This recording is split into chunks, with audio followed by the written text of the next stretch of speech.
સતી રાણકદેવી અને રા ખેંગારનો ઇતિહાસ એ માત્ર એક રાજા કે રાણીની કથા નથી, પરંતુ તે સૌરાષ્ટ્રની આબરૂ, રાજપૂતાણીનું સતીત્વ, વીરતા અને ત્યાગનો એક અમર મહાકાવ્ય છે. નીચે આ સંપૂર્ણ ઇતિહાસને વિગતવાર વર્ણવવામાં આવ્યો છે. સતી રાણકદેવી અને રા ખેંગાર, સૌરાષ્ટ્રનો અમર ઇતિહાસ. 1. રહસ્યમય જન્મ અને ત્યાગ. આ વાર્તાની શરૂઆત કાલડી, કચ્છ સૌરાષ્ટ્રની સરહદ પાસે ના દેવડા ઠાકોરના દરબારથી થાય છે. ઠાકોર નિઃસંતાન હતા, તેથી જ્યારે મહારાણી ગર્ભવતી બન્યા ત્યારે આખા ડાયરામાં હરખની હેલી હતી. સૌ કોઈ આશા રાખીને બેઠા હતા કે ગઢનો વારસદાર આવશે. પરંતુ દાસીએ આવીને સમાચાર આપ્યા કે દીકરીનો જન્મ થયો છે. રાજાએ તે સમયના પ્રખર જ્યોતિષીઓને બોલાવી દીકરીના ગ્રહો તપાસવા કહ્યું. જ્યોતિષીઓએ હસ્તરેખા અને કુંડળી જોઈને ભારે હૈયે ભવિષ્યવાણી કરી, ગુણ્યા મહારાજ, આ દીકરી અત્યંત ભાગ્યશાળી છે, પણ તે અપશુકન્યાળ સાબિત થશે. તેના ગ્રહો એવા છે કે તે જે કુળમાં જશે તેનું નિકંદન કાઢી નાખશે, અને જે રાજ્યમાં જશે તેનો વિનાશ થશે. રાજ્યના હિત માટે રાજાએ હૃદય પર પથ્થર રાખીને નવજાત બાળકીને જંગલમાં ત્યજી દેવાનો હુકમ કર્યો. એક વફાદાર દાસી આ દીકરીને લઈને જંગલ તરફ ગઈ. રસ્તામાં તેને વિચાર આવ્યો કે આ નિર્દોષ જીવનો શું વાંક. તેણે દીકરીની ઓળખ જળવાઈ રહે તે માટે પોતાના ગળાનું માંદડિયું કાઢી તેમાં એક ચિઠ્ઠી લખી કે આ કાલડીના દેવડા ઠાકોરની દીકરી છે. આ માંદડિયું દીકરીના ગળામાં પહેરાવી તેને રસ્તા કિનારે એક પવિત્ર જગ્યાએ મૂકી દીધી. 2. કુંભારના ઘરે ઉછેર અને રૂપનો અંબાર. તે જ સમયે જંગલની નજીક નેહડામાં રહેતો હડમત નામનો કુંભાર અને તેની પત્ની માટી લેવા નીકળ્યા હતા. તેઓ પણ નિઃસંતાન હતા. બાળકીનો રડવાનો અવાજ સાંભળી તેઓ ત્યાં પહોંચ્યા અને દીકરીને જોઈ હરખાઈ ગયા. ભગવાને આપેલો પ્રસાદ સમજી તેઓ તેને ઘેર લઈ આવ્યા અને તેનું નામ રાણક રાખ્યું. રાણક ધીમે ધીમે મોટી થવા લાગી. જેમ જેમ તે મોટી થતી ગઈ તેમ તેમ તેનું રૂપ ખીલવા લાગ્યું. તે કુંભારના ઘરે ઉછરતી હતી, પણ તેના લોહીમાં રાજપૂતાણીનું તેજ હતું. કહેવાય છે કે તે દિવસે ન વધે એટલી રાતે અને રાતે ન વધે એટલી દિવસે વધતી હતી. સમય જતાં સૌરાષ્ટ્રમાં દુષ્કાળ પડ્યો, જેના કારણે હડમત કુંભાર પોતાના પરિવાર અને ગધેડાઓ સાથે સ્થળાંતર કરી જૂનાગઢના ગિરનારની તળેટીમાં આવેલા મજેવડી ગામે આવીને વસ્યો. 3. પાટણના પતિ સિદ્ધરાજનું માંગુ. એ સમયે પાટણમાં સિદ્ધરાજો જયસિંહનું શાસન હતું. સિદ્ધરાજના 2 બારોટો સોમનાથની યાત્રાએ જઈ રહ્યા હતા, ત્યારે રસ્તામાં મજેવડી ગામે હડમત કુંભારના ઘરે રોકાયા. ત્યાં તેમણે રાણકદેવીને જોઈ.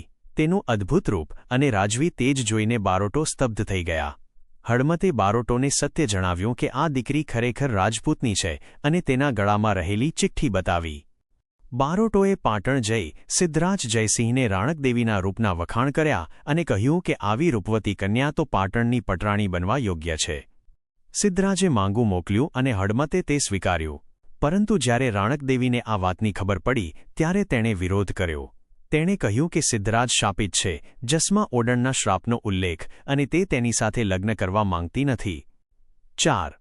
જૂનાગઢનો જોરાવર ધણી રા ખેંગાર. આ વાતની જાણ જૂનાગઢના રાજા અને રા નવઘણના પુત્ર રા ખેંગારને થઈ. રા ખેંગાર સૌરાષ્ટ્રનો રક્ષક અને પરમવીર રાજા હતો. જ્યારે તેને ખબર પડી કે પાટણનો રાજા તેના રાજ્યની દીકરીને પરાણે લઈ જવા માંગે છે, ત્યારે તેણે મજેવડી જઈ રાણકદેવી સામે લગ્નનો પ્રસ્તાવ મૂક્યો. રાણકદેવીએ રા ખેંગારની વીરતા જોઈને તેમની સાથે લગ્ન કરવાનું સ્વીકાર્યું. રા ખેંગાર રાણકદેવીને લઈ જૂનાગઢના ઉપરકોટના કિલ્લામાં આવ્યા. 5. પાટણ અને જૂનાગઢ વચ્ચેનું 12 વર્ષનું યુદ્ધ. પોતાના વિવિશાળની કન્યાને રા ખેંગાર પરણી ગયો છે તે જાણીને સિદ્ધરાજ જયસિંહ ક્રોધે ભરાયો. તેણે વિશાળ સેના સાથે જૂનાગઢ પર આક્રમણ કર્યું. પરંતુ જૂનાગઢનો ઉપરકોટ કિલ્લો અત્યંત મજબૂત હતો. કહેવાય છે કે આ ઘેરો 12 વર્ષ સુધી ચાલ્યો. સિદ્ધરાજની સેના કિલ્લાની અંદર પ્રવેશી શકી નહીં. અંતે સિદ્ધરાજે કપટનો આશરો લીધો. રા ખેંગારના 2 ભાણેજો દેશલ અને વિશલ લાલચમાં આવી ગયા. સિદ્ધરાજે તેમને જૂનાગઢનું રાજ આપવાની લાલચ આપી. અડધી રાત્રે જ્યારે રા ખેંગાર નિદ્રામાં હતા ત્યારે આ ભાણેજોએ કિલ્લાના ગુપ્ત દરવાજા ખોલી નાખ્યા. પાટણની સેના કિલ્લામાં ઘૂસી ગઈ. ભયંકર યુદ્ધ થયું, જેમાં જૂનાગઢના વીરો દૂદો અને હમીર ખપી ગયા. અંતે રા ખેંગાર લડતા લડતા વીરગતિ પામ્યા. ગિરનારનો પ્રકોપ અને સતીત્વની શક્તિ. રા ખેંગારના મૃત્યુ પછી સિદ્ધરાજ રાણકદેવીને કેદ કરીને પાટણ લઈ જવા લાગ્યો.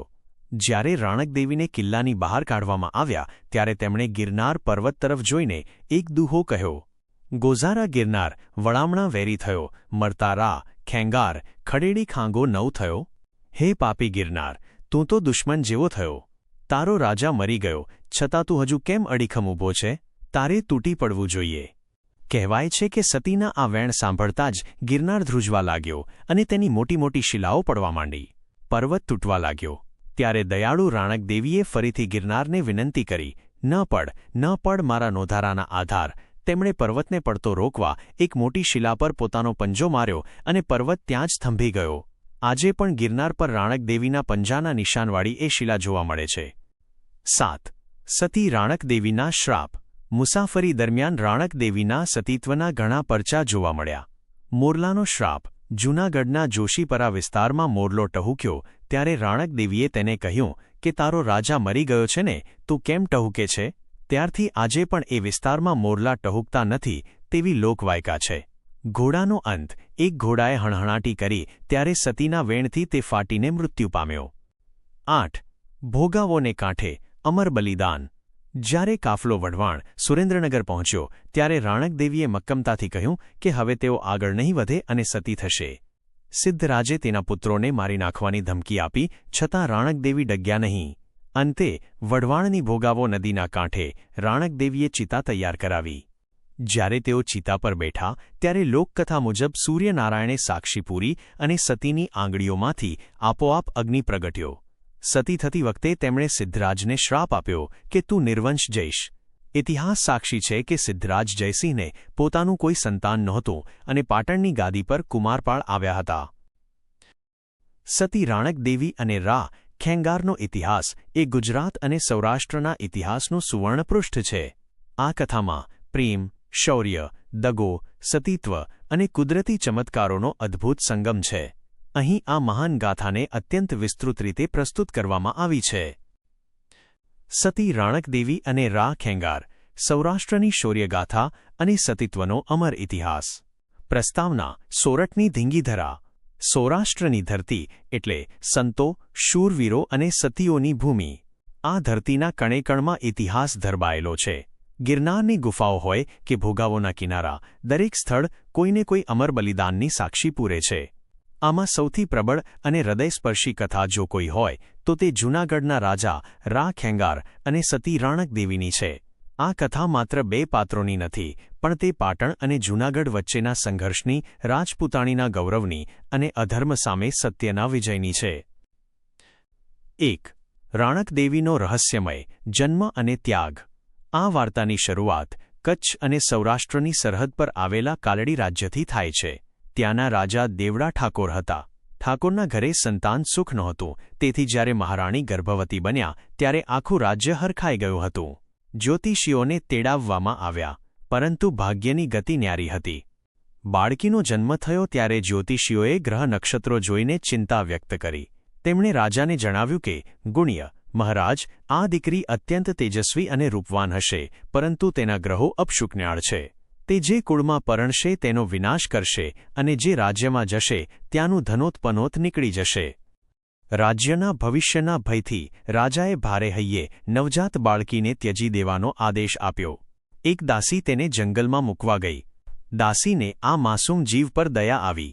તેણે વિચાર્યું કે કદાચ કોઈ તેને ઉછેરી લે, તેથી ઓળખ માટે દાસીએ પોતાના ગળાનું પિત્તળનું માંદડિયું બાળકીના ગળામાં પહેરાવ્યું અને તેમાં ચિઠ્ઠી લખી કે આ કાલડીના દેવડા ઠાકોરની દીકરી છે.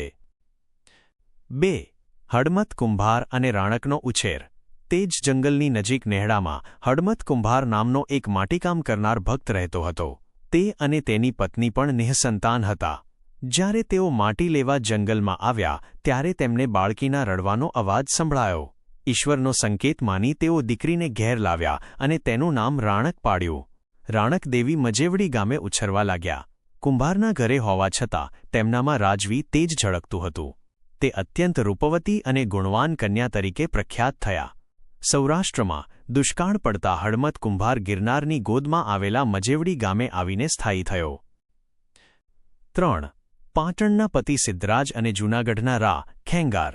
તે સમયે ગુજરાતના સમ્રાટ સિદ્ધરાજ જયસિંહનું પાટણમાં એકચક્રી શાસન હતું. સિદ્ધરાજના બારોટો જ્યારે મજેવડી પહોંચ્યા ત્યારે તેમણે રાણકદેવીનું અદ્ભુત રૂપ જોયું. બારોટોએ પાટણ જઈને સિદ્ધરાજને કહ્યું કે આવી સુંદરી તો માત્ર પાટણની પટરાણી બનવા યોગ્ય છે. સિદ્ધરાજે હડમત કુંભાર પાસે રાણકનું માંગું મોકલ્યું અને હડમતે તે સ્વીકાર્યું. બીજી તરફ જૂનાગઢના પ્રતાપી રાજા રા ખેંગાર નવઘણના પુત્રને ખબર પડી કે પાટણનો રાજા પરાણે આ લગ્ન કરવા માંગે છે. રાણકદેવી પોતે સિદ્ધરાજ સાથે પરણવા માંગતા નહોતા. ખેંગાર મજેવડી આવ્યા અને રાણકદેવીની સંમતિથી તેમની સાથે લગ્ન કર્યા. આ ઘટનાએ સિદ્ધરાજ અને ખેંગાર વચ્ચે કાયમી દુશ્મનીના બીજ રોપ્યા. 4. ઉપરકોટનો ઘેરો અને 12 વર્ષનો સંગ્રામ. સિદ્ધરાજ જયસિંહ આ અપમાન સહન ન કરી શક્યો. તેણે વિશાળ સેના સાથે જૂનાગઢને ઘેરો ઘાલ્યો. જૂનાગઢનો ઉપરકોટ કિલ્લો એટલો મજબૂત હતો કે સિદ્ધરાજની સેના તેને તોડી શકી નહીં.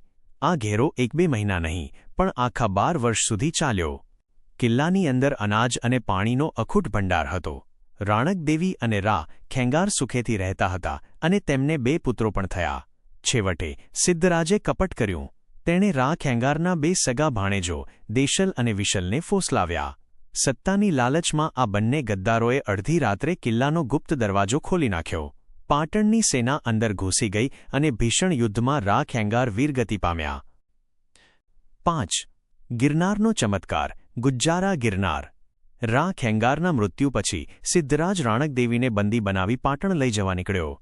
જ્યારે તેઓ કિલ્લાની બહાર નીકળ્યા ત્યારે રાણકદેવીની નજર ગિરનાર પર્વત પર પડી. દુઃખ અને ક્રોધમાં તેમણે ગિરનારને ઠપકો આપ્યો. ગોઝારા ગિરનાર. વડામણા વેરી થયો. મરતા ખેંગાર. ખડેડી ખાંગો નવ થયો. કહેવાય છે કે સતીના આ શબ્દોમાં એટલી શક્તિ હતી કે ગિરનાર પર્વત ધ્રુજવા લાગ્યો અને તેની શિલાઓ તૂટીને પડવા માંડી. આખું જૂનાગઢ ધ્રુજી ઉઠ્યું.